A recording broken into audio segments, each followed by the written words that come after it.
본 방송에서 제공하는 투자 정보는 투자 판단에 대한 조언입니다. 방송에서 제공하는 주식의 가치, 가격 상승 및 가격 하락에 대해서는 방송사에서 보장하지 않습니다. 네, 안녕하세요. 해외 선물 신세계 MC 김은혜입니다. 자, 오늘은 금요일인데요. 그리고 무엇보다도 추석 연휴를 앞둔 바로 마지막 날입니다. 자, 오늘도 하지만 해외 선물계 이 전 세계적인 시장은 계속해서 돌아가고 있는데 지금 나오는 이슈들 어떤 이슈가 가장 꼽히고 또 그 이슈들을 어떤 전략으로 나아가야 하는지 유효 전략도 말씀 도와드리도록 하겠습니다. 자, 먼저 신세계 프로그램 다운로드 받으실 수 있는 방법 안내 도와드릴게요. 지금 바로 서울경제TV 홈페이지에 들어오신다면요. 바로 신세계 배너 버튼을 눌러주시면 무료로 다운로드 가능합니다.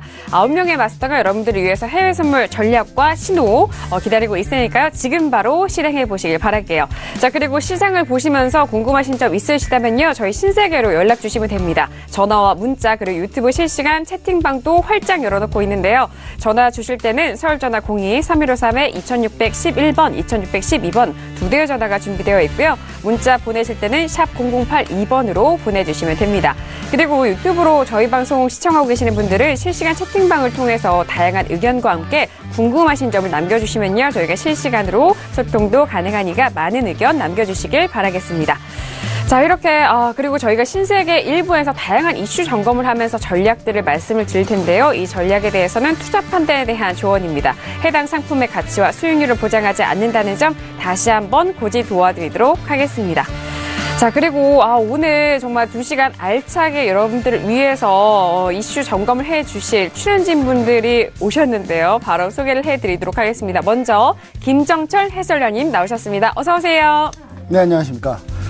추석 연휴 전 거래일이고요. 전 거래일이지만 저희는 사실 해외 선물은 절대로 쉬지 않습니다. 맞습니다. 추석 연휴는 우리나라만의 명절이기 때문에 외국에서는 전혀 신경 쓰고 있지 않습니다. 그래서 해외 선물 시장이 계속 열리는데요. 그래서 제가 그럼 추석 연휴 때 우리 국내 투자자들은 그럼 어떻게 해야 되냐? 신세계를 TV방송 보실 수 없지만 신세계 프로그램에 가보시면 계속 전략들이 계속 나가고 있으니까요. 추석 때까지 안 쉬겠다는 그런 분들이 많이 계세요. 그래서 혹시 이제 오늘 나오실 우리 마스터님도 안 쉴 수도 있습니다. 잘 여기 시청자분들 호응만 많이 해주시면 추석 연휴 안 쉴 수도 있으니까요. 꼭 호응 많이 부탁드립니다. 네. 아니, 호응 부탁드려서 이제 뭐 해주시는 건 좋은데 마스터님 당연히 쉬신 이후 말씀하시는 거죠? 마스터님의 의사는 물어보지 않았습니다. 제가. 물어보지 않았고요. 순전히 제가 약간의 좀 강요하는 겁니다.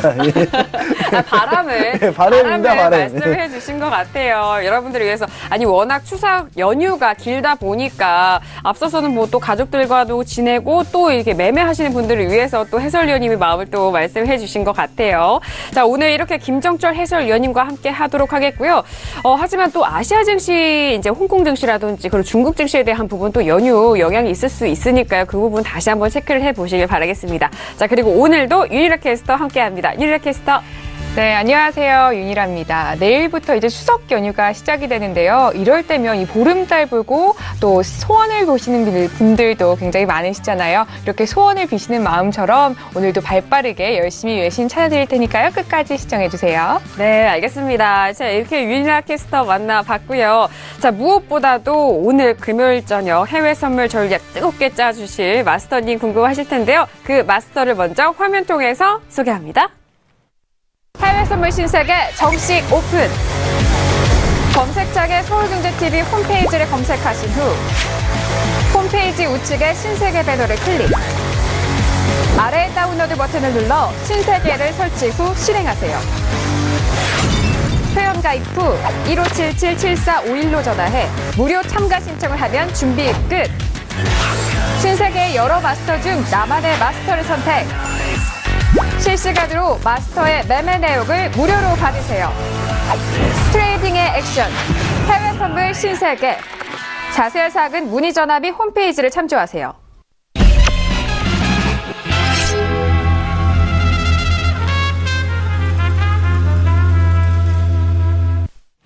네, 오늘 함께할 마스터는요. 오늘 아침에도 뵀던 그분입니다. 북두지성 마스터님 나오셨습니다. 어서 오세요. 네, 안녕하세요. 네, 반갑습니다. 네, 바로 인사 말씀 들어볼까요? 낮에도 뵙고, 밤에도 뵙고요. 아주 네. 서울경제에서 계속 얼굴을 비치고 있습니다. 네. 여러 번 인사드렸지만은 이제 낮에는 항생 위주로 그리고 국내 선물 위주로 좀 보여드리고 있고요. 그리고 밤에는 또 밤에 새로운 여러분의 해외 선물에 대한 길잡이가 되고자 부트칠성 또 나왔습니다. 네. 아, 반갑습니다. 아니, 좀 길잡이 네. 이 멘트가 상당히 좀 마음에 와닿습니다. 왜냐하면 우리 바다에서 길을 잃을 때 네. 별을 보고 길을 찾죠. 그때 북두칠성이 가장 잘 보입니다. 예. 맞습니다. 거기까지만 얘기하겠습니다. 아니, 그 모토를 정말 받으신 거 맞대요. 그렇죠, 마스터님? 네, 네, 맞습니다. 그렇게 표명을 제가 줬습니다. 네. 네, 맞는 설명과 함께 네, 다시 한번 인사 말씀드려봤고, 아니 저희 서울경제 TV 안에서도 뭐 아침도 뵙고 저녁도 뵙지만 그 의미는 해외 선물에서도 밤낮 불철주야로 이렇게 애쓰시는 마스터님이다라는 그런 부분에 대해서 다시 한번 말씀을 드리는 것 같아요. 자, 이렇게 2시간 동안 오늘은 저녁에도 북두칠성 마스터와 함께 해외 선물 전략 함께 해보시도록 하겠습니다. 자, 저희 뭐 방송 전부터 속보가 많이들 올라왔는데 저희가 정리를 해서 보내드릴게요. 일단 뉴욕 증시에 대한 속보네요. 미국 경제지표 호조 강세에 S&P 사상 최고 마감을 했다라는 소식입니다. 어제 신세계 시간에서도 S&P가 계속적으로 상승폭을 늘려나가는 상황이었는데요. 사상 최고 마감이 됐다라는 부분이고요. 또 BOE 총재가 또 다른 발언을 했네요. 기준금리 인상 가능성을 이전에 이어서 계속적으로 시사를 했다라는 부분. 그리고 스티븐 로치에 대해서 또 발언이 나왔습니다. 미국 증시가 이 거품, 금융위기 수준이다라고 나왔는데 준비가 되지 않았다라는 그런 발언도 나오고 있어요. 자, 스티븐 로치에 대해서는요, 예일대 교수입니다. 미국 증시의 거품이 잔뜩 꼈다. 그래서 월가가 금융위기 기억을 잊어버렸다라고 그런 진단하는 발언을 내놨다라는 소식이 이어져 오고 있는데요. 자, 저희가 뭐 이슈 점검에 앞서서 이런 속보에 대한 내용을 다시 한번 말씀을 드렸고, 그렇다면 오늘 출연진들과 함께 짚어볼 이슈들은 어떤 이슈가 있을까요? 퓨처스 이슈 토크 화면 통해서 확인하시죠. 네, 오늘의 퓨처스 이슈 토크입니다. 먼저 첫 번째 이슈는요, S&P 500입니다. GDP 호조와 세제 개편한 기대감 속에서 상승한 미국 증시입니다. 현재 S&P 500 지수는 2,506.50포인트에서 거래되고 있습니다. 자, 이어서 다음 이슈는요, 유로 FX죠. 미국 세제 개편안 발표로 달러 강세가 지속되고 있는 가운데 유로화의 흐름이 상당히 궁금하실 텐데요. 자, 현재 유로는 1.18730달러에서 거래되고 있습니다. 자, 이어서 다음 종목은요, 크루드 오일이 올라왔습니다. 기술적 저항이 지속되고 있다라는 이슈인데요. 자, 지금 오늘장은 52달러가 깨졌습니다. 51.49달러에서 거래되고 있습니다. 자, 이어서 마지막 이슈 보시죠. 골드입니다. 저가 매수세로 상승 전환했다라는 이슈인데요. 그동안에 골드 상당히 많이 조정이 받았죠. 오늘은요, 1290.7달러에서 거래되고 있습니다. 네, 오늘도 4가지 이슈 준비를 했습니다. 그에 앞서서 먼저 지수에 대한 흐름, 저희가 속보에 대해서도 말씀을 드렸는데, 자, 지수, 오늘 S&P 500 지수는요, 2,500선 지지한 이후 2,506.75포인트 거래되고 있습니다. 전거래일 대비해서는 약보합권에서는 움직이고는 있지만, 이 상승분은 지켜내가고 있는 부분입니다. 먼저 S&P 500 지수에 대해서요, 업앤다운 확인한 이후에 다시 한번 의견 나눠보도록 하겠습니다. 자, 준비되셨나요? 네, 들어보도록 하죠. 하나, 둘, 셋. 역시나 지수 워낙 강한 거 봅니다. 네, 모두 업을 들어주셨어요. 자, 윤유라 캐스터 어떤 뉴스 들려오고 있죠? 네. 네, S&P는 좀 박스권의 소폭 상승세를 좀 기대를 해볼 수 있지 않을까 하는데요.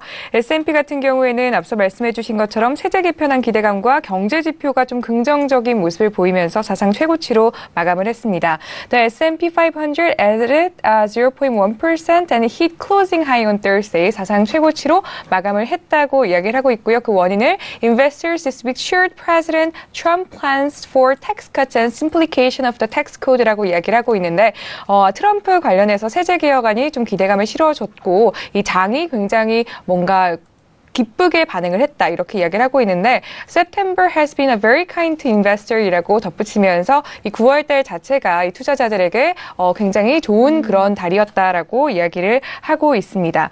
그리고 업종별로는 뭐 소재와 부동산이 좀 큰 폭으로 상승세를 이어갔고 미국의 GDP 성장률도 사상 최대치를 보였는데 오늘장 같은 경우에는 US Personal Income이 나왔죠.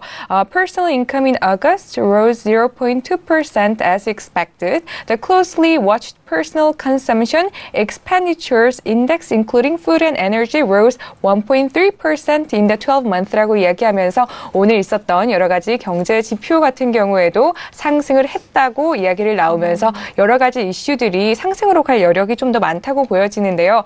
사실은 오늘 그 드라기 총재의 발언을 앞두고 좀 지켜보는 그런 장세도 있습니다. European Central Bank Mario Draghi before committing to the either side라고 이야기를 하면서 어떤 사람들은 ECB 총재의 그 발언을 기다리면서 좀 관망세를 취하고 있다고 이야기를 하고 있는데요.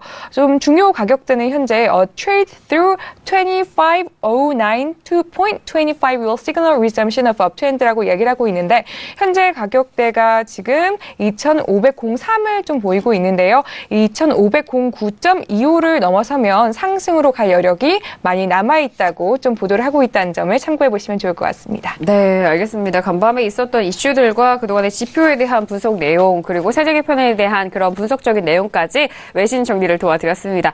자, 이어서 해설위원님 말씀 들어봐야 되죠? 네.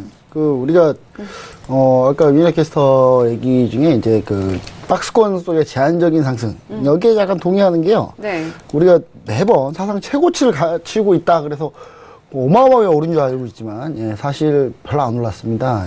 한 3, 4주에 비해서 그렇게 많이 오른 것도 아니거든요. 그래서 지금 우리가 좀 항상 기사에 사상 최고치를 다시 썼다 뭐 이런 얘기들이 나올 때마다 너무 이렇게 많이 이렇게 올랐다라고 생각 안 하셨으면 좋겠습니다. 해봐야 2, 3주 동안에 한 3, 4% 뭐 이 정도 오른 거거든요. 그래서 뭐 그런 부분에 대해서 크게 신경을 안 쓰셔도 좋을 것 같고 다만 조금씩 야금야금 오르고 있다. 뭐 이렇게 결론을 지으면 좋을 것 같아요. 그리고 이제 주요 외신들이나 뭐 다른 애널리스트들 평가들 보면은 이제 거품이 많이 꼈다. 라고 얘기가 많이 나오는데 그럴 때 거품이 아니에요, 주로. 그럴 때 거품이 끼지 않습니다. 그러니까 경험상 거품이다 할 때 절대 거품이 끼지 않습니다. 그래요? 왜냐면 그 거품이다 우려 때문에 사람들이 좀 동참 안 하거든요. 거품을 만들지 않아요.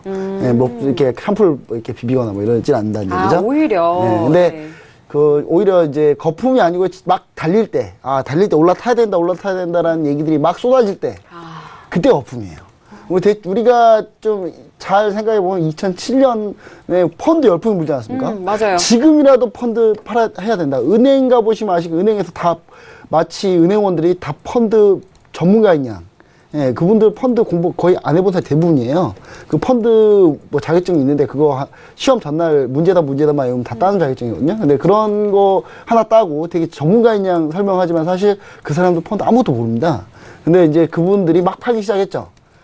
그게 끝물이죠, 거기가. 그래서 우리 아직은 이런 얘기 나온 게, 건전한 얘기들이 나오고 있다. 더 올라갈 수 있다. 뭐 이렇게 보시면 가장 좋을 것 같습니다. 그리고 세제 개편안이, 어떻게 처리될지 모르겠지만 뭔가 주고받을 것 같아요. 그러니까 세제 개편 통과가 되는 대신 뭔가를 또 하나 주지 않을까라는 생각을 하고 있습니다. 요즘에 그 다음 달쯤 되면요. 그 트럼프 대통령 관련해서 러시아 스캔들에서 중간 점검을 한번 할 거예요.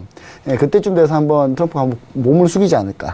안 그래도 지금 오늘 또 트럼프 행정부의 각 장관들이 또 쓸데없는 짓을 해가지고 막 비행기 군용 비행기 막 타고 다니고 그랬대요. 신혼여행 가는데 문우신 재무장관은 신혼여행 갈 때 공군 비행기 타고 싶다 그래가지고 욕을 한 바가지 먹고 있거든요. 그래서 그래요? 제가 봤을 때는 이런 이슈들 때문에 뭔가 주고받을 거기 때문에 세제 개편안이 통과되더라도 뭔가 하나가 발목 잡을 가능성이 높다. 그래서 아주 급격한 상승은 나오지 않을 거지만 야금야금 올라가는 건 계속되지 않을까. 예, 저는 그렇게 좀 생각해 보고 있습니다. 네, 알겠습니다. 일단 뭐 윤희라 캐스터의 이런 박스권 외신 분석에 이어서 또 해설위원님은 그 안에 더욱더 또 세밀한 내용을 짚어주셨습니다. 저의 의견 역시 오늘도 업이었잖아요. 저는 해설위원님 말씀이 이해가 되기도 하는데 이게 많이 오른 것 같진 않지만 이 정도 유지하는 것 자체가 좀 강하다라는 그 의견에는 네, 말씀을 드리고 싶어요. 그리고 여기에 올라가고 있고 이 강한 선으로 지지가 되고 있는데 여기에 금리 인상에 대한 발언 그리고 뭐 지표도 좋게 발표됐고 그렇기 때문에 아래쪽으로 하방 쪽으로는 전혀 보지 못한 그런 단단하게 이렇게 지지가 되고 있지 않나라는 그런 의견에서 저는 오늘 업을 들었습니다. 자, 지금 뭐 말씀드리는 순간에도 또 지표들이 나오고 있는데요. 미국의 8월 근원 인플레가 1.3%로 둔화됐다. 이 수치는요, 21개월 만에 최저치다라는 속보도 올라오고 있습니다. 금리 인상이 상당히 부정적인 이슈네요. 아, 그래요? 네. 알겠습니다. 잠시 후에 다시 한번 알아보도록 하겠고요. 자, 그렇다면 마스터님은 또 이런 시장에서 업을 들어주셨는데 어떤 매매 포인트를 또 짚어주실지 궁금합니다, 마스터님. 예. 일단은 이제 시장의 대응에 대해서 일단 말씀드리면은, 저는 업을 들었고요. 상승세, 전체적으로, 뉴욕 증시가 상승세가 나오고 있습니다. 지금, 세제 개편안도 그렇고, 그리고, 경제지표도 호조가 있었죠. 신규 실업보험 청구 건수가, 계속적으로 30만 명을 하회하고 있기 때문에, 전체적으로 뉴욕 증시가 좋은, 좀 따뜻한 바람을 맞고 있어서, 좀 상승세로 나오고 있는데 전체적인 추세를 거스를 필요는 없고요. 매수로 대응하되 오늘장에 대해서 제가 저항대를 좀 그어놨습니다. 지금 보시면은 일단 매수세로 좀 대응을 하는데 밑에 보시면은 25,000선과 이제 밑에 저항선은 이제 지지 역할을 할 걸 예상하고 있고요. 오늘 메인장 이후에 하방세가 나오면은 지금 보이시는 지지선에서 진입을 하면서 대응을 하는 것도 좀 괜찮은 추천 자리라고 말씀드리고 싶습니다. 오늘 전체적으로 일단 매수로 대응을 하는 게 좋아 보이고요. 25,000선이나 아니면 25,000 5선 정도에서 떨어지면 매수로 대응하면 괜찮아 보이고요. 그리고 전일 고점이었죠. 최고점인데 25,010선 정도에서 거기서 만약에 돌파해서 상방에 나오면은 눌리는 자리 다시 한번 기다리면서 매수로 전체적으로 대응을 하는 것을 좀 추천을 드리고 있습니다. 네, 알겠습니다. 지금 S&P에 대해서 짚어주신 거죠? 네. 네, 알겠습니다. 자, 2,500선에 대한 부분, 아래서 이제 저항선이라든지 지지에 대해서 잘 짚어주셨습니다. 오늘도 이런 업에 대한 의견 안에서 다양한 포지션에 대해서 또 의견 정리 도와드렸으니까요. 지금 또 관심 있으신 분들, 매매하고 계시는 분들은 잘 참고해서 좋은 전략으로 나아가시길 바라겠습니다. 자, 저희가 방금 전에 뭐 인프라에 대해서 말씀을 드렸는데 이 인프라 지표가 뭐 별로 금리 인상의 인플레에 대해서 부정적일 것이다라는 그런 말씀을 해주셨는데 네, 인플레가 좀 잘 나와야 금리 인상을 하거든요. 네네. 그러니까 인플레이션이 좀 잘 나와야 금리 인상을 해서 그 인플레이션을 좀 잡아줄 수 있는 그런 정책이 나와줘야 되는데 인플레이션이 나오지 않으면 사실상 금리 인상하기가 좀 힘들거든요. 그래서 제가 봤을 때는 인플레이션 상황이 조금 좋아야 된다. 특히 이제 지금 앨런 의장이 특히 강조하고 있는 게 2% 이상의 물가 상승률. 인플레이션이 물가 상승률을 의미합니다. 근데 물가가 오르면 그럼 안 좋은 거 아니냐 다 생각하겠지만 사실상 물가가 어느 정도 현재는 올라줘야 됩니다. 왜냐하면 워낙에 디플레이션이 심했기 때문에 지금 인플레이션이 꺾이면은 이 디플레로 다시 빠져나갈 수 있다. 그런 것 때문에 사실상 인플레이션 자체가 잘 나와줘야 금리 인상이 갈 수 있다. 뭐 이렇게 좀 생각을 해보시면 좋을 것 같습니다. 우리나라 같은 경우도 인플레이션이 높진 않아요. 예. 근데 우리나라 통계는 도무지 좀 체감이 와닿지가 않아서 제가 바깥 6,000원짜리 밥이 5,000원짜리 밥이 1,000원이면 6,000원이잖아요. 네. 그럼 25% 오른 건데. 네. 예. 우리나라 물가 상승률은 2%가 안 돼, 우리나라도. 예. 우리나라 참 대단한 나라인 것 같아요. 이게 어떻게 통계를 매기는지. 예. 네. 알겠습니다. 오늘 촌철살인이신데요? 네. 약간 우리나라가 궁금해서 그래요. 좀 도대체 인플레를 어떻게 측정하는 건지 저는 약간 궁금합니다. 예. 물론 알고 있습니다. 어떤 항목으로 측정하는지 알고 있는데, 제가 뭐 통계청에 입사하든지 해야지 이거 제가 알 수가 없습니다. 제가. 네, 아니 뭐 경제 상황에 대해서도 많은 관심을 가지고 계시는 해설위원님이기 때문에 그 부분을 또 이렇게 좀 재밌게 풍자적으로 말씀해 주신 것 같아요. 추석 물가는 좀 안 올랐으면 좋겠습니다. 예. 네, 알겠습니다. 자, 지금 뭐 앞서서 속보에 대한 내용 함께 전달을 도와드리고 있는데요. 캔자스시티 여는 총재의 발언도 이어지고 있습니다. 점진적 금리 인상은 여전히 필요하다라는 그런 발언입니다. 그런데 이 발언 자체가 거긴 네. 것 같아요. 그 앨런 회장이 네. 점진적 금리 인상도 필요하지만 좀 속도 당겨야 된다라는, 그러니까 너무 네, 밀어서 맞아요. 안 된다는 얘기에 대해서 약간 한마디에서 앨런 회장보다 약간 그래도 좀 뒤로 뺀, 비둘기파적으로 살짝 뺀 발언이죠. 예, 네. 그러니까 앨런 회장 발언에 너무 과도하게 반응하지 마라. 뭐 이렇게 약 줬다가 병 줬다가 뭐 이렇게 왔다 갔다 하고 있거든요, 지금. 네네. 예, 지금 그런 상황이기 때문에 네. 뭐 그렇게 이해하시면 가장 좋을 것 같네요. 네, 조금 완화시키는 그런 네. 발언이었다. 그러니까 앨런 회장이 약간 네. 매파적인 발언이었다고 치면 네. 지금 이제 방금 여는 총재 발언은 약간 좀 비둘기파적이 살짝 예, 좀 너무 매파적으로 생각할까봐 네네. 예, 미밥을 좀 던져주는 뭐 그런 네. 얘기라고 보시면 될 것 같습니다. 네, 엄청 강한 아메리카노에 잠깐 그 우유를 섞은 거죠. 네, 그렇죠. 네, 예. 알겠습니다. 비유가 촌철살인이네요. 예. 오늘 참 추석을 앞두고 훈훈한 시간이 훈훈합니다. 이어지고 예, 있습니다. 훈훈합니다. 네, 뭐 연이어서 다시 한번 말씀을 드리자면은 미국 캔사스시티 이 연방준비은행의 에스더 조지 총리는 기준금리의 점진적인 인상이 필요하다는 견해를 계속해서 보이고 있다라는 그런 뉴스가 나오고 있는데 매파 성향을 꾸준하게 보여온 이 총재입니다. 하지만 올해 연방공개시장위원회 FOMC죠. 투표권은 없다라는 점까지 이 기사가 속보가 올라왔네요. 사실 투표권 없어도 네. 의견을 계속 주고받을 수 있는 사람이기 그럼요. 때문에 충분히 네네. 영향이 있습니다. 예. 네, 알겠습니다. 자, 이렇게 첫 번째 이슈 S&P 500 지수 알아보면서 이렇게 다양한 금리 인상과 그리고 FOMC 연준 의견의 의원들의 발언도 다시 한번 저희가 분석을 도와드렸습니다. 자, 이어서 다음 이슈도 알아볼까요? 다음 이슈는 바로 유로 FX입니다. 자, 유로 FX 역시 달러 강세로 인해서 최근에 흐름이 좀 조정이 됐죠. 그런데 오늘장 다시 한번 올라오는 흐름입니다. 현재 유로 FX 다시 한번 가격 볼까요?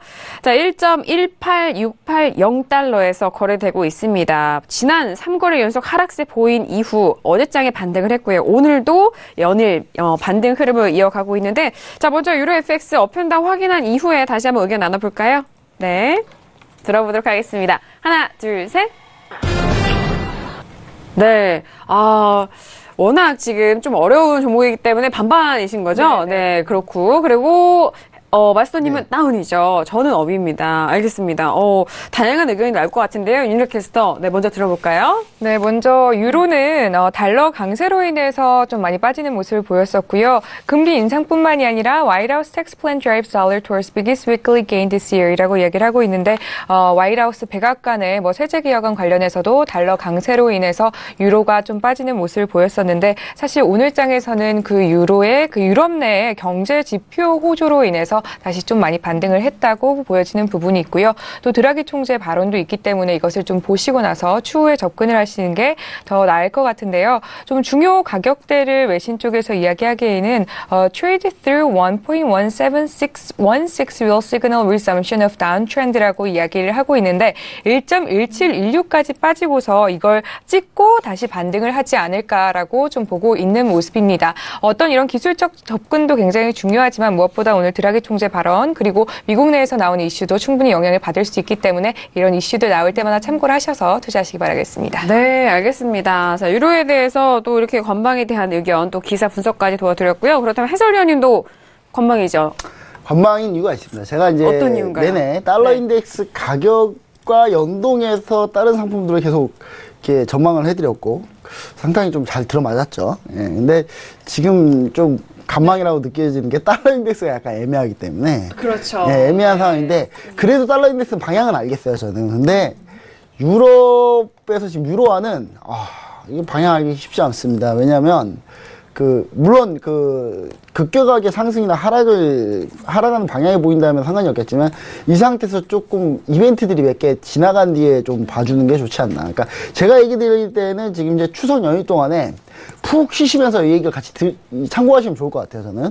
그러니까 제가 봤을 때는 지금 10월 5일쯤인가요? 네. 10월 5일쯤에 어차피 22에서 이제 의사록이 나와요. 네. 20이 지난달 했던 의사록이 나오기 때문에 네. 우리가 그 의사록에 대해서 조금 신경을 좀 써보시면 좋을 것 같습니다. 그러니까 의사록 자체 테이퍼링 언급이 사실 없는 걸로 우리가 지금 알고 있는데 네, 맞아요. 예, 만약에 있다면은 유로화가 다시 반등할 가능성이 좀 있다. 예, 근데 혹시 거기에서 빠져 있는 게 예상입니다, 지금. 네. 그래서 빠져 있다라고 치면은 유로화는 지금까지 추세에서 계속 하락하는 게 맞다. 왜냐하면 어차피 테이퍼링이 언급이 없는 상황이고, 현재 달러 인덱스가 오르는 상황에 유럽이 불안하죠. 유럽이 불안한 상태입니다. 유럽이 불안하다는 게 독일이 좀 불안하다는 거고, 지금 가장 큰 빅 이벤트가 하나 있습니다, 지금. 어떤 이벤트죠? 예, 1일이면 얼마 남지도 않았어요. 네. 예, 스페인 카탈루니아 지방이 분리동의 투표를 강행합니다. 오, 네네. 2715개 투표소에서 지금 강행한다고 하고, 스페인 정부는 과연 니네가 투표를 할 수 있을지 한번 해봐라. 맞겠다. 뭐 이런 지금 현재 팽팽한 상황이라, 여기서 과연 이제 어떻게 정치적 상황이 벌어지느냐에 따라서 좀 유로화가 힘을 잃을 가능성이 있고, 그러면 폭락할 가능성이 좀 있거든요. 그래서 그런 이슈들을 좀 참고해 보면, 그러니까 위아래가 약간 조금 열려 있는 상황인데, 위쪽은 많이 없지만 아래쪽이 좀 많은 상황. 예, 뭐 요렇게 굳이 정리를 해보자면, 네. 뭐 저는 약간 좀 그렇다고 좀 보여지고 있습니다. 네, 예. 알겠습니다. 자, 유로에 대해서는 워낙 다양한 이슈가 섞여 있네요. 일단 뭐 ECB 의사록이 먼저 그 안의 내용에 테이퍼링 언급이 있느냐 없느냐를 다시 한번 뚜껑을 열어봐야 할 테고요. 그리고 스페인 쪽에서에 대한 그런 속보도 유로를 하방 쪽으로 끌어낼 수 있는 요인도 함께 추가가 될 수 있다라는 부분에서 일단 테이퍼링이 나온다면은 상승 위쪽으로의 좀 여력이 있다라는 말씀이시고요. 네네. 참고해서 얘기 드리자면, 네네. 카탈루냐 분리동의 투표는 얼마 안 남았고요. 네네. 30시간, 몇 시간 남았을 거예요, 지금 현재. 그렇죠. 네, 그리고 22 의사록은 5일날 나옵니다. 그러니까 그렇죠. 약간 시간차가 분명히 있고, 그 시간대에서 이제 생각을 해보시면 좋을 것 같고, 그리고 스페인 같은 경우는 뭐 아일랜드 독립, 북아일랜드 독립 뭐 이런 거하고 차원이 다른 얘기입니다. 이게 스페인은 네. 정체권 자체가 유럽에서도 상당히 큰 축에 속하기 때문에, 예, 카탈루냐 지방만 따지고 보면 스페인 전체의 25% 차지해요, 거의. 그러니까 그 부분을 우리가 잘 생각해 보시면 돼요. 우리가 자주 가던 그 바르셀로나가 스페인이 아닐 수도 있다라는 생각을 하고 가시면 됩니다, 이게. 왜냐면 그쪽 지방이 지금 분리독립하려는 거기 때문에, 네네. 바르셀로나 갔는데, 여기가 스페인이 아닐 수도 있다라는 거예요, 이제. 이게 그 부분을 좀 잘 생각해 보시면 좋을 것 같아요. 네, 영국 투자 은행인 런던 캐피털 그룹이 이 카탈루냐의 스페인 독립 투표를 앞두고 이 시장이 잠잠하다라는 그런 진단을 내놨는데요. 유로화는 하방 압력을 받고 있다라는 그런 부분에 대해서 지금 기사를 분석해 주신 것 같아요. 그렇다면 시기적으로는 이 뉴스가 더욱더 가까이 있기 때문에 만약에 이 뉴스로 인해서 유로가 좀 아래쪽으로 하방 쪽으로 떨어진다면은 여기서 또 테이퍼링 언급이 있다라고 하면은 아래쪽에서 이렇게 좀 올라올 수도 있는 그런 방향성이겠네요. 테이퍼링이 네네. 보면 좀 상승은 이때 상승폭은 좀 크지 않을 수 있다. 예. 크지 않을 수 있다. 하락폭은 제한적이다. 좀 많은데, 네네. 예, 상승폭은 좀 약간 제한적으로 좀 상승할 가능성이 있다. 뭐 이렇게 네. 볼 수 있겠습니다. 네, 이렇게 시황과 뉴스로 일단 먼저 좀 흐름을 예측을 해볼 수 있는 큰 그림을 일단 먼저 그려봤습니다. 그렇다면은 마스터님 이 안에서 가격대는 어떻게 짚어주실 건가요? 일단 유로는 저는 이제 다운으로 들었는데요. 네네. 하락세로 오늘 하락세라는 건 이제 전체적으로 계속적으로 하락세가 나온다. 달러 강세 눌러주면서 매도 흐름이 나온다고 해서 다운을 드는 게 아니고요. 만약에 오늘 장에서 유로를 대응할 거면은 매도로 대응하는 것이 좋다고 생각이 듭니다. 네. 일단은 제가 지금 보시면은 전체적인 저항선 기준으로 보면요. 제가 위에 그어놓은 선에 1.19 라인대가 좀 강한 저항선으로 저는 보이거든요. 이전에서 일자 상승 움직임도 여기에서 지지받으면서 강하게 올라왔고요. 그 다음에 다시 한번 올라올 때 여기서 매도로 좀 대응하면서 네네. 유로의 하락세를 봐도 되고요. 만약에 지금 물려있는 구간이 1.186 정도 라인인데 여기 돌파하면은 그 저항선까지 기다리지 않고 다시 한번 진입자리 잡으면서 매도 흐름 보고요.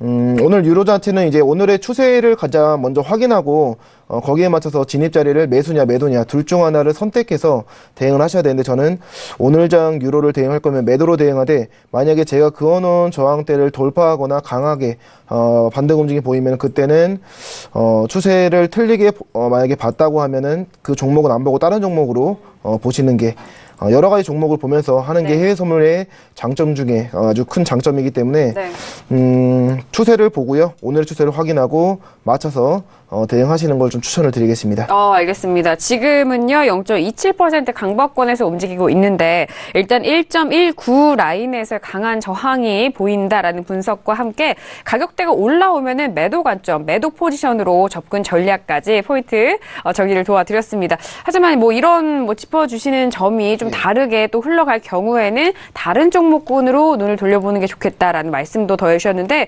저희와 계속적으로 실시간 함께 하신다면은 시장 어떻게 대응하실 수 있는지 함께 도와드리도록 하겠습니다. 자, 이렇게 유로에 대해서 의견을 나눠봤는데요. 저는 업을 들었습니다. 저는 짧게 말씀 드려볼게요. 최근에 달러 영향을 많이 받은 것 같은데요. 유로 자체가 강하게 가다가요. 지금 잠시 주춤했기 때문에 이 주춤한 틈을 타서 그동안에 눌렸던 조정받았던 유로화가 오늘은 소폭이나마 강보권에서 마감이 되지 않을까라는 생각에서 저는 업을 의견을 들었습니다. 자, 이렇게 두 번째 이슈 유로까지 알아봤는데요. 시간이 지금 32분이 지나가고 있는 시간입니다. 현재 미국 증시가 개장이 됐는데 현재 시세 다시 한번 살펴보도록 하죠. 자, 먼저 S&P 500 지수 보도록 하겠습니다. 앞서서 첫 번째 이슈로 알아본 종목인데요. 일단 S&P 500 지수 상승으로 전환됐습니다. 강한데요. 2,508포인트까지 올라갔습니다.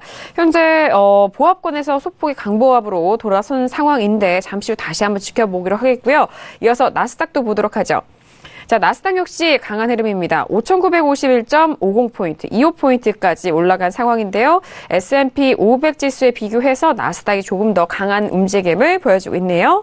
자, 이어서 방금 전에 살펴본 유로FX 다시 볼까요? 1.18675달러에서 계속적으로 상승 흐름 이어가고 있습니다. 자, 그리고 골드 볼까요? 자, 골드는 어떨까요? 1287.7달러 약세로 돌아섰네요. 힘이 없네요. 맞아요. 이전부터 이런 선물 쪽에서 좀 유동성이 좀 떨어진 것 같은데 다시 잠시 후에 지켜보도록 하겠고요. 이어서 크루드 오일도 보도록 하겠습니다. 크루드 오일은 52달러가 깨진 이후에 51달러 초반, 중반의 가격대는 회복하지는 못하고요. 초반대에서 움직이고 있는 모습 살펴보셨습니다. 네, 이렇게 크루드 오일까지 살펴보셨는데 바로 세 번째 이슈가 이 크루드 오일입니다. 크루드 오일은 52달러를 돌파한 이후 바로 그 다음 거래일에 눌렸어요. 51달러 돌파한 이후 다시 51달러로 주저앉았는데 기술적 저항을 계속적으로 받고 있다라는 그런 부분입니다. 워낙 빠르게 최근 거래일 동안 올라왔기 때문에 그에 따른 차익 매물이 나온 것이 아니냐라는 그런 분석이 이어지고 있는데요. 먼저 업앤다운 확인한 이후에 다시 한번 의견 나눠보도록 할까요? 자, 크루드 오일 확인을 해보도록 하겠습니다. 네, 들어보도록 하죠. 하나, 둘, 셋. 네, 지금 다운 3명이고요. 지금 마스터님 반반 관망이시잖아요. 네, 그렇죠. 네. 크루드 오일은 바로 들어보고 싶어요. 반반의 의견 다양할 것 같은데요. 어떻게 보세요? 일단 오일 같은 네네. 경우에는 저번에 주가원유 재고 발표 이후에 네. 좀 상승 움직이 나왔지만 이내 지금 52달러 돌파하면서 하락세로 현재 나온 걸로 보입니다. 차트 보시면은 50다 뚫리면서 지금 오늘장에서 현재 방향성 없이 위아래로 많이 쳐대고 있는 모습으로 보이는데요.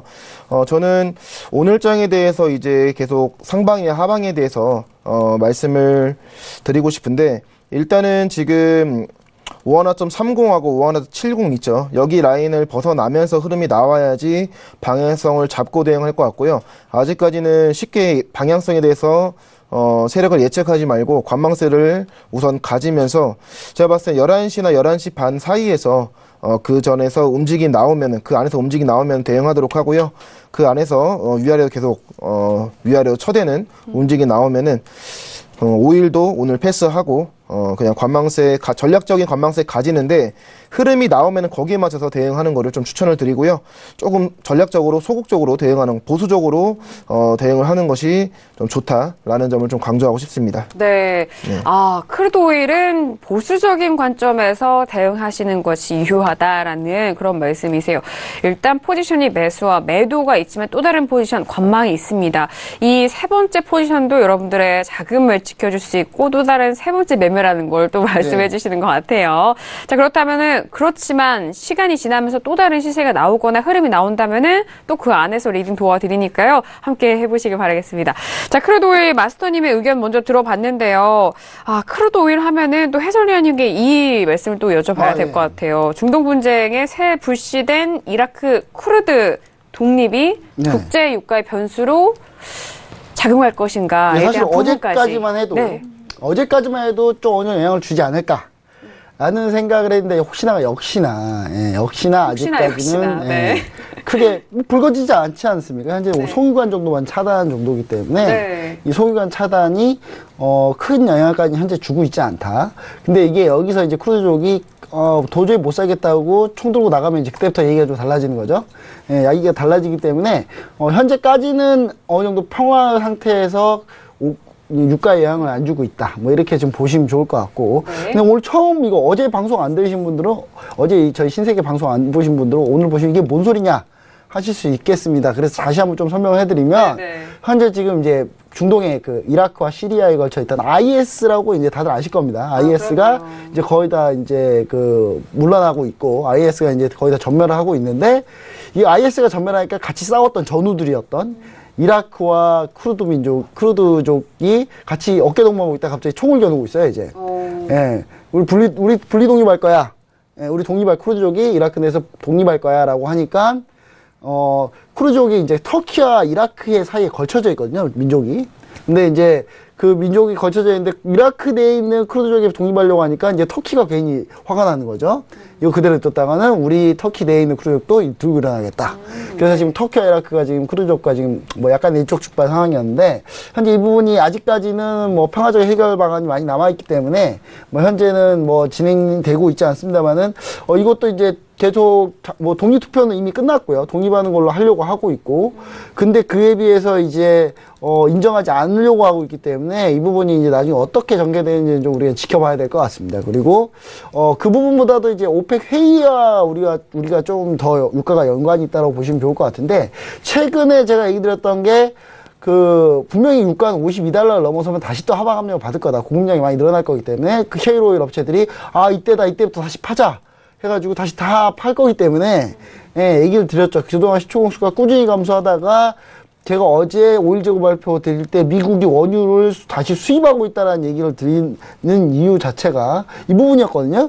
그러니까 원유를 수입량이 증가했다는 이유. 근데 그 부분이었는데 그 부분 자체도 이제 미국 자체도 이제 이런 부분들, 그러니까 유가가 올라오기 시작할 때부터 다시 또 이제 시총을 팔 거기 때문에 그러면 유가가 많이 유가 생산량이 늘어날 거고, 지난 EIA에서 9월 원유 동향 발표했을 때, 하반기, 4분기 생산량이 상당히 높을 거로 예상했거든요. 그리고 그 부분이 거의 비슷하게 가고 있는 추세고, 그래서 그 부분들이 좀 영향을 봐서 아직 유가가 추가적으로 레벨업에서 상승하기는 쉽지 않은 거 아닌가. 사실 어제 제가 중립을 들었지 않습니까? 그 전에는 유가가 올라갈 거라고 제가 얘기를 드렸고, $50 살짝 넘었을 때는 좀만 더 올라오면 좋겠다. 라고 여기까지 얘기를 드리지 않았습니까? 그래서 $50까지 올라왔는데, 그리고 어제 제가 관망을 했습니다. 관망을 했는데, 오늘 다시 이제 시장을 받고, 제가 본 결과 다시 하락. 하락. 왜? 이 왔다 갔다 핑퐁 게임 계속 할 거다. 라는 게 이제 제 생각이고요. 핑퐁 게임. 이렇게 해서 쭉 밀리다가 위기감을 느낀 오펙이 나중에 감산 기간을 연장하지 않고 감산량을 늘릴 때, 그때 다시 한번 레벨업에서 상승할 가능성이 있다. 뭐 이렇게 볼 가능성, 그렇게 될 가능성이 있죠. 그래서 그 뉴스 전까지는 뭐 추가적으로 유가가 $55 이상 레벨업 해가지고 갈 가능성은 거의 없어 보인다. 뭐 저는 약간 그렇게 좀 얘기 드리고 싶습니다. 네. 레벨업의 가능성이 좀 없어 보인다라는 게 포인트인 것 같아요. 어제 셀 CEO가 얘기한 부분 있잖아요. $60. 그분은 이제 2020년까지니까, 상당히, 이거, 틀리면 모르겠다. 뭐 약간 이런 식으로 던진 발언이기 때문에 크게 신경 안 쓰셔도 된다. 뭐 다시 한번 얘기 드립니다. 네, 알겠습니다. 리뷰도 함께 도와주셨고요. 네, 윤유리 캐스터, 뉴스 알아볼까요? 네, 외신 쪽에서는 원유 관련해서 어떤 이야기를 하고 있는지 좀 알아보도록 하겠습니다. Oil prices dip, but Brent crude has for the strongest third quarter in 13 years라고 이야기하고 있는데요. 원유 가격은 지금 좀 빠지고 있는데 브렌트 크루드 같은 경우에는 13년 만에 3분기 실적 중에 최고치로 해서 상승을 이어가고 있다고 이야기를 하고 있습니다. Brent and US crudes are on pace for another weekly gain and roughly 9% 1% run-up in September이라고 하면서 9% 가까이 상승을 했고 좀 긴 텀으로 봤을 때는 여전히 상승 추세가 남아 있다고 이야기를 하고 있는 것 같은데 그게 뭐 이라크하고 크루시안 같은 경우에도 좀 브렌트나 또 크루드에 좀 영향을 미치고 있다. 그리고 traders anticipated renewed demand from U.S. refiners after shutdown due to Hurricane Harvey라고 이야기를 하고 있는데요.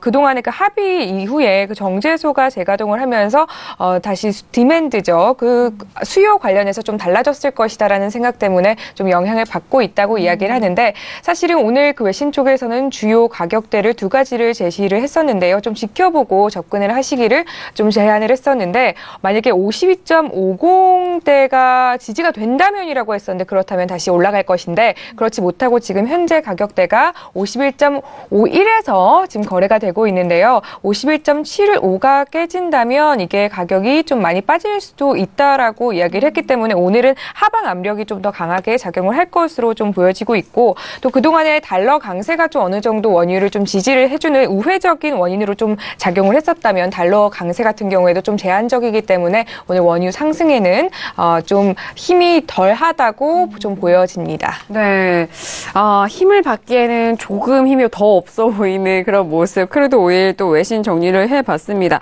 저도 역시나 52달러가 깨졌기 때문에 여기 안에서는 다시 또 상승 여력이 또 돌파할 수 있는 그런 힘이 부족하지 않나라는 생각입니다.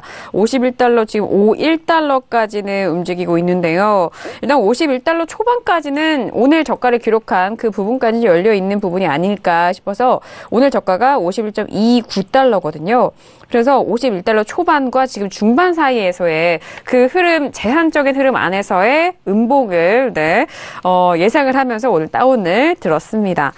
자, 이렇게 크루드 오일에 대해서 다양한 의견을 들어봤는데 뭐 앞서서 윤희락께서도 그랬고 감산 이행률에 대한 부분 또 말씀을 해주셨는데 감산 이행률이 최근에 좋다라는 의견도 나오고 있고 또 맞아요. 그렇게 나오고 있는데 해설위원님 감산이행이 이 상태로 계속 좋게 이어지면은 상승 여력이 남아 있다라는 거 아닐까요? 아니요, 감산이행률이 좋은 게 이제 사실상 걔네들이 그 중도국가들이 감산하자, 잘 지키자. 그래서 감산 생산량이 정확히 지키자 해가지고 노력한 게 아니라요. 시리아가 이렇게 정제소 문제 생겨가지고 시추 문제 생겨가지고 이제 그 감산율이 맞춰진 거거든요. 그래서 크게 이런 거에 많이 의미를 안 두시는 게 이제 감산 이행률을 이제 정확히 맞춘 거에 대해서 이행률 사실상 높게 나왔어요. 높게 나오긴 했는데 원래 이 중동 국가들이 감산율을 잘 안 지키기로 정말 유명한 나라들이기 때문에 제가 볼 때는 서로 시아파 순위파 국가들끼리 서로 싸우기 바쁜 나라들이라서 제가 봤을 때는 지켜지는 건 쉽지 않다. 다만 이렇게 뒷걸음치다가 뭐 이렇게 잡는 격, 그런 것처럼 이렇게 감산 이행률을 맞춘 결과고요. 근데 이 부분에 대해서 러시아가 이제 이 감산 이행률을 높이기 위한 방법들을 좀 생각하고 있죠. 러시아가 감산 이행률 높이기 위한 거 생각하고 있는데 그 중에 러시아가 노리고 있는 거, 뭐 이거는 이제 뭐 이게 제가 얘기하는 게 다 너가 얘기하는 게 지금 진실이냐 뭐 그럴 수 있겠지만 뭐 저는 이제 제 나름대로 분석인 겁니다. 제 개인적인 의견이지만 러시아 같은 경우는 이제 중동에서 전쟁 한번 일어나줘야 감산 이행률 확 올라간다 생각하고 있거든요. 그래서 지금 이 쿠르드 정부 쪽에 상당히 뭐 지원해 주려고 많이 노력하더라고요. 이렇게 길을 쓰고 있어요 지금 보면. 그래서 쿠르드 정부한테 싸워봐 한번 너네 한번 이라크랑 한번 터키랑 한번 싸워줘 뭐 이렇게 약간 이렇게 생각하고 있어요. 특히 이라크가 생산량이 상당히 많기 때문에 이 부분만 컨트롤해도 러시아 푸틴 대통령은 연임된다라는 자기 생각을 가지고 있거든요. 그래서 아마 러시아 쪽에서 상당히 노력하지 않을까. 부단히 많은 노력을 기울일 거라고 저는 생각하고 있습니다. 뭐 그렇게 보시면 좋을 것 같고, 특히 이제 그런 가격들에서 가장 영향을 미치는 게 사실 우리가 보는 크루드 오일 이 가격을 많이 보기보다는요, 브렌트유 아까 얘기해 주셨는데, 이 북해산 브렌트유 같은 경우가 좀 이쪽 영향을 좀 많이 받아요. 중동, 이제 두바이산 원유하고 북해산 브렌트유가 좀 영향을 많이 받으니까, 그쪽 가격이 약간 다르게 움직인다는 것도 약간 여기에 영향을 좀 받고 있다. 뭐 이렇게 좀 생각해 보시면 좋을 것 같습니다. 네, 알겠습니다. 크루드 오일 이 자체는 관련 엮여있는 나라도 많고, 정치적 이슈도 함께 있어서 참 분석이 여러모로 어려울 수도 있고, 다양한 이슈가 참 기다립니다. 제가 제일 좋은 방법을 하나 제시를 드리면요. 어떤 방법이에요? 우리 부티치선 마이스터님이 일러주시는 매수매도 매점들, 이 매매 포인트들을 좀 그런 걸 많이 보셔야 됩니다. 왜냐하면 이런 거 얘기한다 그래서 해외 선물을 뭐 9박 10일 가져가신 분은 없기 때문에 네, 데이 트레이딩이나 그런 관점을 보실 때는 반드시 푸트치서인 마스터님을 꼭 지켜봐 주셔라. 저는 이렇게 다시 한번 얘기하고 싶네요. 네, 아니 이 방금 마지막 말씀하신 부분이 왜 그러냐면은 이런 이슈가 불거졌을 때 이런 가격대 몰리는 그런 맥점들, 이게 이 맥점이 이런 이슈가 다 뒤섞여 있는 그런 점들 그렇죠. 아닐까요? 네, 그렇기 때문에 그 부분을 다시 한번 짚어주신 것 그런 같아요. 부분들이 차트에 네. 녹아져 있을 가능성이 상당히 높습니다. 맞죠, 네. 마스터님 한 말씀 해주신다면, 네. 말씀하신 것처럼 네. 뉴스 이벤트를 근데 참고를 안 하면 또 안 됩니다. 제가 말씀드리고 싶은 거는 전체적으로 글로벌 증시의 이벤트 관련해서 관심을 가지셔야 되고요. 거기에 맞춰서 차트에 시장에 대한 반영이 얼마나 되는지 참고를 하고 거기에 맞춰서 저항선과 오늘의 방향성을 예상하면서 대응하는 것이 가장 좋고요. 기술적인 분석으로만 대응하는 것보다는 뉴스 이벤트도 같이 참고하면서 그리고 중요한 경제 지표들 뭐 좋게 나왔는지 나쁘게 나왔는지 확인하시면서 거기에 대해서 시장 움직임이 얼마큼 반영이 되는지 이런 것들을 확인하셔야 되고요. 지금 일단은 세제 개혁에 관련돼서도 아직까지는 방향성이 뭐 전체적으로 지수 상승을 이끌고 있는데 그렇게 강하게 팍 오르고 그러진 않고 있습니다. 그렇죠? 네. 그러니까 뉴스 이벤트를 너무 참고하시면 안 되지만은 세제 개혁에 대해서 확실하게 이제 방향성이 나오면 시장에 대해서 그 뉴스 이벤트 발표보다 시장 움직임이 먼저 움직입니다. 그렇기 때문에 항상 주의 깊게 뉴스 관련돼서는 관심을 가지시고 차트를 확인하시면서 기술적 분석도 같이 보시는 거를 좀 추천을 저는 좀 드리고 싶네요. 네, 알겠습니다. 맞아요. 지금 마스터님이 말씀하신 부분은 시황적 이슈의 그 소식만으로 미리 예측 매매는 참 위험하다라는 그런 말씀까지도 해주신 것 같아요. 자, 이렇게 세 번째 크루드 오일 통해서 정말 다양한 이슈 토론을 해봤고요. 이어서 마지막 종목 이슈 확인해 보도록 하겠습니다. 바로 골드입니다. 골드는 지금 가격 다시 한번 확인하고 바로 업앤다운 확인을 해보도록 하죠. 1288달러까지 떨어졌는데요. 자, 업앤다운 확인해볼까요? 네, 준비되셨나요? 네, 들어봅니다. 하나, 둘, 셋. 네, 역시나 다운이네요. 자, 윤석 캐스터, 네. 네, 외신 쪽에서도 골드가 뭐라고 이야기하고 있는지 알아보도록 하겠습니다. Spot gold was nearly unchanged at 1288.43 per ounce on track to register a 2.5% decline in September.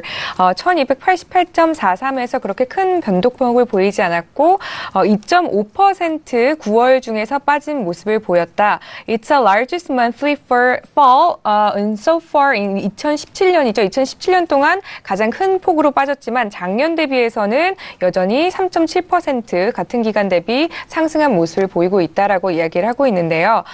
오늘 좀 보면은 이 중요 가격대를 1291.60까지 찍고 다시 하락을 하지 않을까라고 이야기를 하고 있는 모습이 보입니다. 골드 관련해서는 아무래도 계속해서 달러의 강세가 제한적이긴 하지만 여전히 달러 강세가 이어질 것이고 또 다른 정치적인 리스크나 그런 것이 다시 발생을 하지 않는 이상은 1291점까지 찍고 다시 그런 골드가 빠질 것으로 예상을 하고 있다는 점을 좀 참고를 해가시면 좋을 것 같습니다. 네, 알겠습니다. 골드에 대해서 여러 이슈 또 분석해봤고요. 해설위원님 바로 들어볼까요? 시간이 별로 남지 않았네요. 간단하게 얘기 드릴게요. 골드는 가망이 현재 지금 가장 약한 종목 중에 하나고요. 채권과 미 국채와 함께 가장 약한 종목이다라고 좀 보일 수 있는데 그 부분이 이제 저는 이제 일부 약하게 가긴 하되 우리 어차피 연휴 동안에 신세계 방송이 TV 방송이 없지 않습니까? 그 프로그램 가면 이제 메시지들이 전략들이 실시간 시그널이 많이 나오겠지만 TV 방송 없기 때문에 얘기 드리자면 10월 10일 그 노동과 창건일 전후만 좀 우리가 조심하자.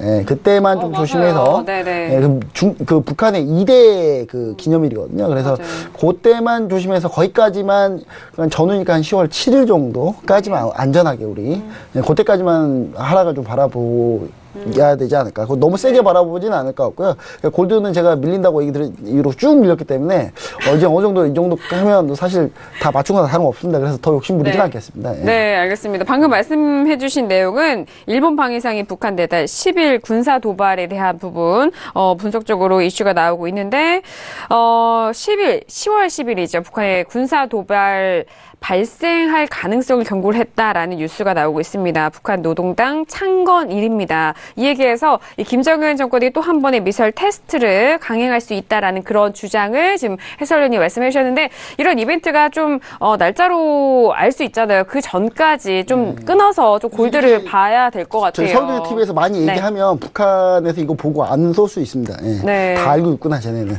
쟤네 다 알고 있으니까 쏘지 말자. 그래서 더 많이 얘기하는 겁니다, 저희가. 예. 지금 저희 글로벌 속보로 나가고 있습니다. 자, 마스터님, 골드, 잡아주실까요? 네. 골드 하락세로 저는 보고 있는데요. 지금 차트 보시면은, 위에가 이제 60봉으로 골드고요. 아래가 60봉으로 유로입니다. 저는, 골드로 볼 때, 이제 달러의 연관관계를 봅니다. 물론, 유로는 뭐 누구나 아시는 분도 아시겠지만은 달러와 가장 상관관계가 높은, 종목 중에 하나인데, 최근에, 달러의 좀 상관관계가 좀 높아지면서, 골드도 같이 하방세 나오는데, 최근에 이제, 센티비에서 이제 제가 진행하면서, 리드 인상시 하면서, 골드를 대응을 많이 했었는데, 골드의 자체적인 하방세도 있는데, 여기서 달러까지 밀어주고 있는 형태다. 저는 그런 식으로 보이기 때문에, 오히려, 하방세로 만약에 매도로 진입할 거면은, 유로보다는 골드로 대응하는 것이 좀 더 좀 유리하다. 두 종목 중에 하나를 고를 거면요. 골드로 보시는 것이 좀 좋다고 생각이 됩니다. 네. 동일하게 얘기합니다. 그래요. 일단 달러 하락세, 여기에 달러까지 좀 좋아지고 있다라는 의견이에요. 달러가 지금 뭐 강세 쪽으로 가는 그 흐름에서 금이 또 압박을 받았고, 지금의 흐름 매도라고 한다면은 유로보다는 골드가 조금 더 유리한 그런 포지션이다라는 말씀을 드립니다. 자, 골드에 대해서 저희가 또 마지막 이슈까지 점검을 도와드렸는데요. 저희가 1부에서 이렇게 4가지 이슈를 확인을 하면서 각 종목들에 대해서 포지션과 전략도 챙겨드렸습니다. 지금 올라온 속보도 다시 한번 확인을 해보도록 하죠.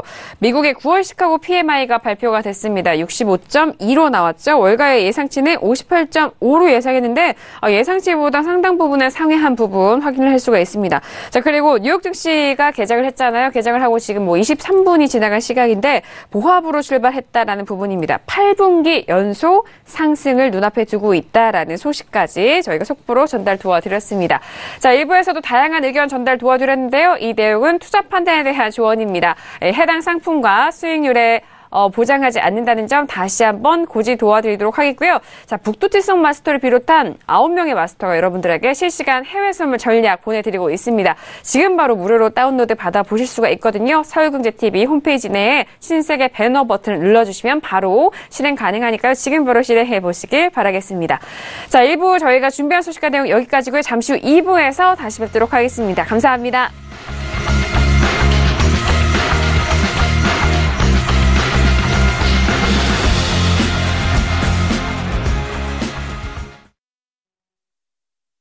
본 방송에서 제공하는 투자 정보는 투자 판단에 대한 조언입니다. 방송에서 제공하는 주식의 가치, 가격 상승 및 가격 하락에 대해서는 방송사에서 보장하지 않습니다.